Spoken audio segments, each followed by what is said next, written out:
3 ล้อให้ไปส่งที่หอพักรถรู้สึกว่าเป็นเรื่องที่ง่ายหลายมีคนข้างงานแนะนำเช่นนั้นหญิงแก่ๆนุ่งสิ้นเสื้อเก่าๆมือเบื้องหนึ่งถือกระตามาและของกินที่ลูกชายมักขี่รถเมล์ไปลงตลาดเช้าแล้ว3 ล้อไปหอพักลูกชายแล้วถาม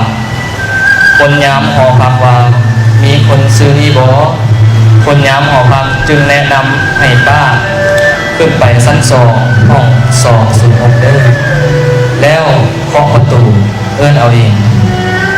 หญิงแก่ๆแต่งตัวซอมๆย่างขึ้น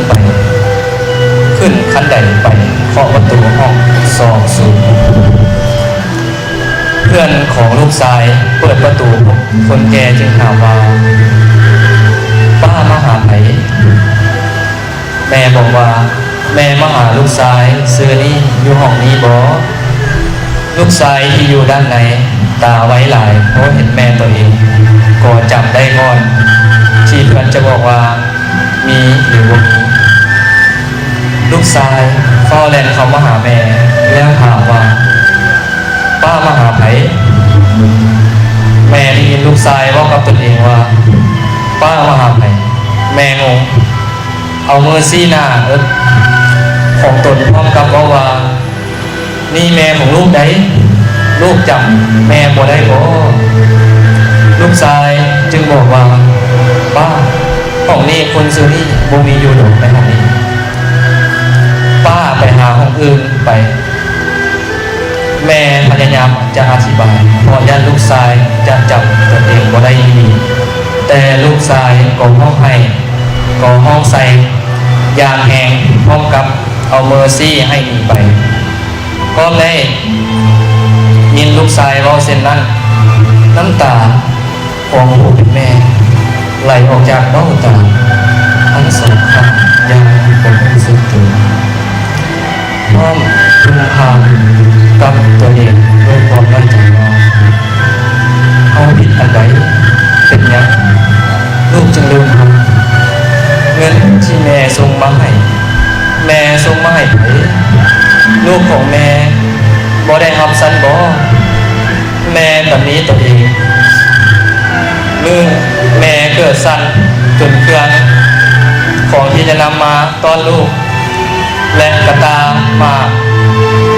ตกกระจายลงกับพื้นแม่ยางโซเซเหมือนคนสิ้นสติ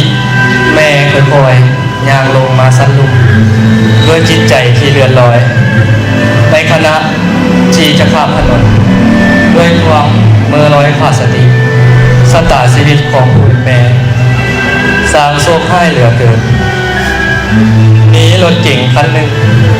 แล่นมาต่ำหางของแม่ยางแหงจนแม่เฝ้ากระเด็นไปหลายเม็ดเลือดไหลออกเต็มหางคิ้งของแม่เอามือจกเข้าไปในถุงเสื้อได้เงินมาก้อนหนึ่งซึ่งเต็มไปด้วยเลือดคนมาห่มเบิ่งเต็มไปหมดแม่ได้แต่ว่าสวยแม่เลยสวยแม่เลยแทนที่แม่จะบอกคนอื่นให้ช่วยตัวเองไปห้องหมอแต่กลับบอกว่าช่วยนำเงินเอาก้อนนี้ไปให้ลูกชายแม่เด้ลูกชายของแม่กำลังจัดงานวันเกิดที่ห้อง206